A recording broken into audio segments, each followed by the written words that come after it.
you have made them happy. They rejoice in what you have done, as people rejoice when they harvest their corn. She said to her, "Don't be afraid, Mary. God has been gracious to you. You will become pregnant and give birth to a son, and you will name him Jesus. He will be great and will be called the Son of the Most High God. The Lord God will make him a king, as his ancestor David was, and he will be the king of the descendants of Jacob forever. His kingdom will never end." Mary said to the angel, "I am a virgin. How then can this be?" The angel answered, "The Holy Spirit will come on you, and God's power will rest upon you. For this reason, the Holy Child will be called the Son of God."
At that time, the Emperor Augustus ordered the census to be taken throughout the Roman Empire. When this first census took place, Quirinius was the governor of Syria. Everyone then went to register himself, each to his own town. Joseph went from the town of Nazareth in Galilee to the town of Bethlehem in Judea, the birthplace of King David. Joseph went there because he was a descendant of David. He went to register with Mary, who was promised in marriage to him. There was no room for them to stay in the inn.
The singing is magnificent, and the atmosphere is terrific. Thank you so much, sir, and you may be assured that you and your wife will have our very heartfelt prayers and our very, very heartfelt good wishes for all the time ahead. We also love this because we get attacked. This brass ensemble knows how to play because it knows how to blow the first note. It was Paul who said, if the trumpet gives an uncertain sound, who can prepare himself for the battle? And the brass have been marvellous and the readings have been good, and I must not lag behind in the matter of attack. And I want to say this, why is it that so many of my atheist Christian friends beef about it. They go on about Christmas being commercialized and Jesus being driven out of Christmas, and they generally have a pretty screwed-like time. But all the people who are on the fringe or who, away from the church, they seem to enjoy it. Now, there are all sorts of reasons for this. You can say, right, it's because it's an old pagan festival. You can say, right, because Christians think it has been over-commercialized. But I think there's another reason, and I think it's very, very deep, and I think it's this. The intellectuals who say, life is a matter of cause and effect. The way your parents bring you up, the way you develop, the kind of seeds you sow, are going to determine the kind of person you are. And all life is like that. Life is cause and effect, and the whole thing is determined. I found another sort of person who says the same kind of thing, only from a religious point of view. They say God knows it all. God knows what's going to happen. It's all fixed, it's all predestined. There's nothing really we can do about it.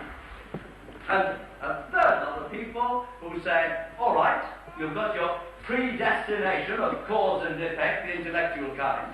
You've got the predestination of cause and effect, the religious kind, and what can you really do about it?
Shepherds in that part of the country who were spending the night in the fields, taking care of their flocks.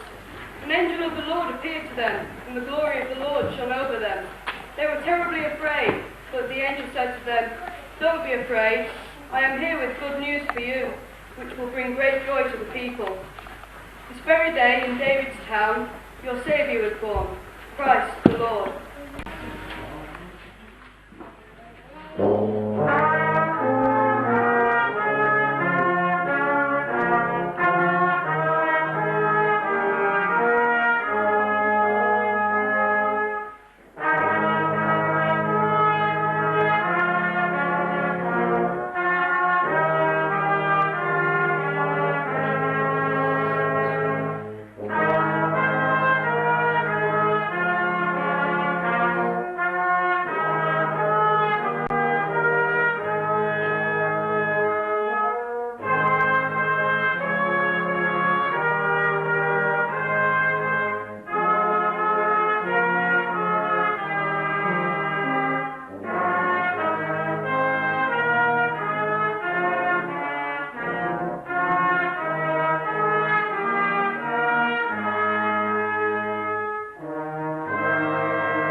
found Mary and Joseph, and saw the baby lying in the manger.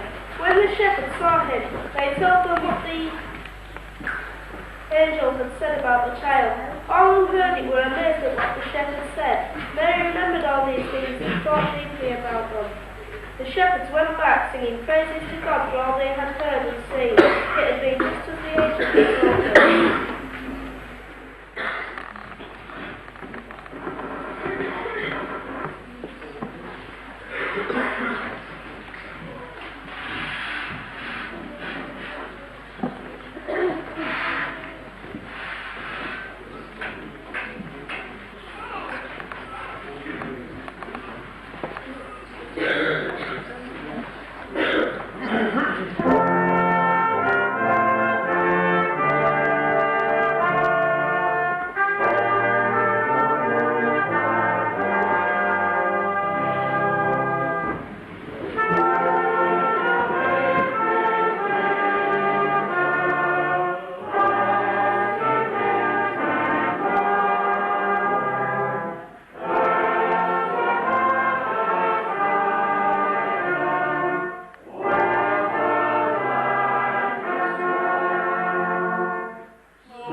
Jesus was born in the town of Bethlehem in Judea, during the time when Herod was king.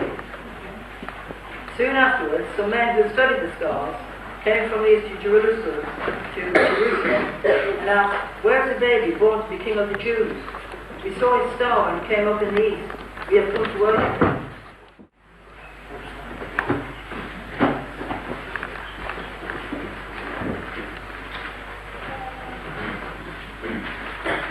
Before the world was created, the Word already existed.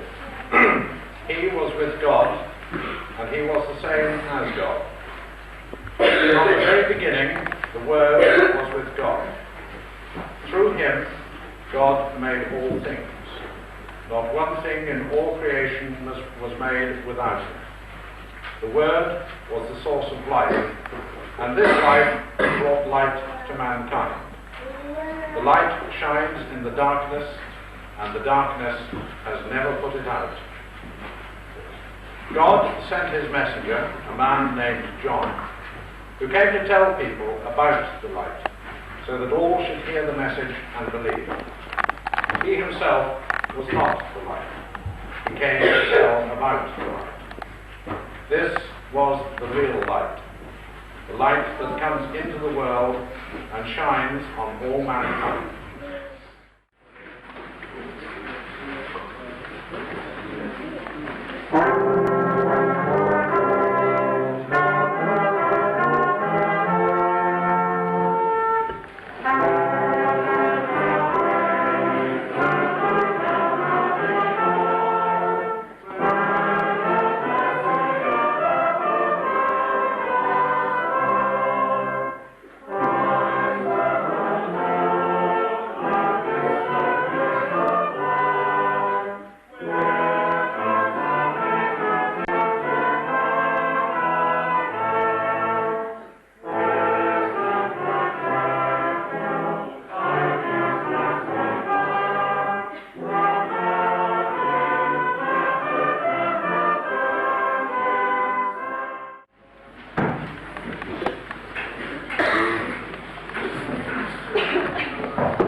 But before I go any further, I would like to continue the thanks, if I may, and to say thank you to all my staff and all people who have work towards this carol service. They have worked very hard, and as some of you may know, some of you will know, and some may not know, I've been unable to do anything at all towards it, except to sit in this corner this evening, and I'm sure to hear nice things said. Thank you to the chaps on the band, who certainly have improved since I saw you last. This is our last carol service, at least our last that we shall be in this position, that is, me at the front. I hope that perhaps Margaret and I will join you all there. It's rather sad, and I don't really know what to say. All this is difficult at this time. But I think what I should say to you is this, that a new chap is coming, a new man is coming. His name is Peter Jackson. He was appointed headmaster on Thursday. And what I would ask of you all is to give him the same support that you've given me. Some of you have given me that support for a few months. Many of you have given me that support for 15 years. But I would ask that you do the same to him.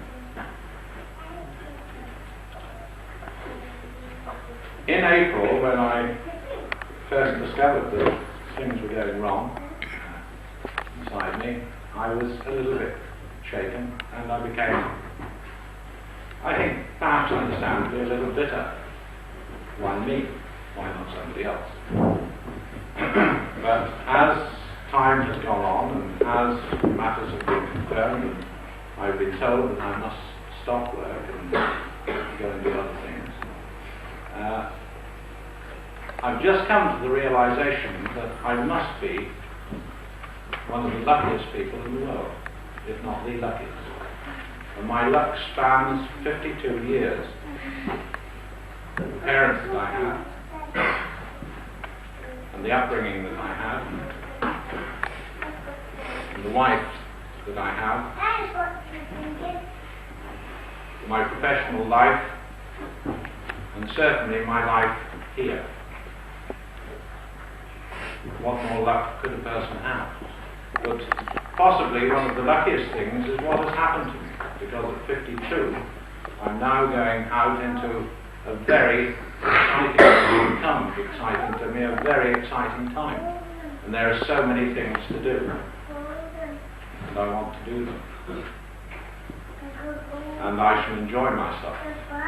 But what I think is more important, and this suddenly dawned on me today as I was coming back from Thirst to school, I seem to have achieved an inner peace which I've never really appreciated before. And it's a marvelous feeling. So I and I know Margaret both look forward to having a long association with you all on the other side of the fence, as it were. We've enjoyed our time here, and I think it's to judge how much we've enjoyed our time here, and we're going to live only 8 miles away. We're going to stay here. Thank you all very much indeed.